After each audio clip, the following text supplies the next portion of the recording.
bolje, a mi idemo dalje do naše Dade Žitko sa jednom pričom, puno je kolača. Mislim, prejeli smo se svi ovih dana kolača. Jesi prejeo se kolača? Nisam pazio. Ali znaš kako kaže Ivica, dozvoljeno je pretjerivanje u ovo doba godine. Tako i u hrani.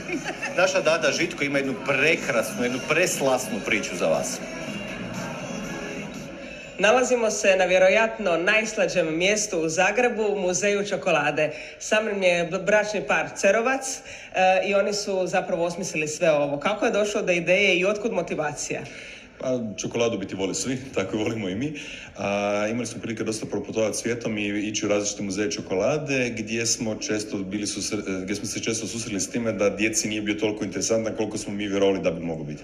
I onda smo zajedno osmislili koncept, zajedno s našom djecom, jednog interaktivnog muzeja u kojem se osim samo povijesnih nekih sadržaja ili tu i tamo testiranja čokolade, prođe cijela priča interaktivno i edukativno i naravno i sa okusima. A ovo je ulaznica. Točno, to je ulaznica koja u biti prati rasporede prostorija u našem muzeju i u svakom od tih prostorija kušamo oblik čokolade koji je u tom vremenskom okviru postojao i na koji način su ga ljudi konzumirali. Muzej je jako interaktivan, ovdje zapravo je poželjno da što više toga probate. Ovdje je i s nama mali pomagač Fran koji će probati što je ovo, gurni ruku i probaj pogoditi. Riža. A što je ovo? Riža? Točno, a što je ovdje? Kikiriki. Kod njega je to sve tako jasno na prvo. On sve zna, čekaj da vidim ja. Lješnjaci. Je, to je to. Ide mi za sad. Idemo polako do druge sobe. Što ćemo tamo vidjeti?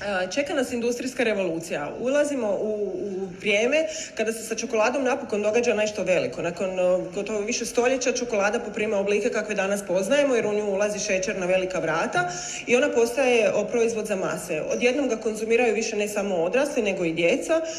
Tu dolazi do pojave prve čokoladne pločice, prve bijele čokolade, mliječne čokolade, prva pralina je nastala u ovom vremenu.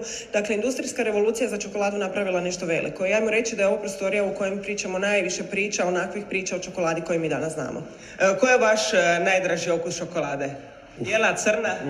Teško za reći. U međuvremenu mi se jako sviđa rubi čokolada, nova četvrta vrsta jer je kiselija i svježija, ali inače kvalitetna crna čokolada, tamna čokolada je odlična. A vama? A ja volim mliječnu čokoladu. Ja ću priznati da nemam ništa protiv bijele čokolade. Jedan naš prijatelj je nedavno spomenuo kako svi kažu da vole crnu čokoladu dok ne kušaju bijelu, a ja sam mislila kako to nije točno sve do trenutka kad nismo otvorili muzej, kad smo vidjeli da se tamo na našoj tekućoj čokoladi duplo više bijele troši nego crne. Dakle, svi manje više lažu. Hvala najljepša. A sada idemo do jedne posebne prostorije gdje nas čeka bicikl i kustos muzeja. Kako je biti kustos u muzeju čokolade? Dobar dan.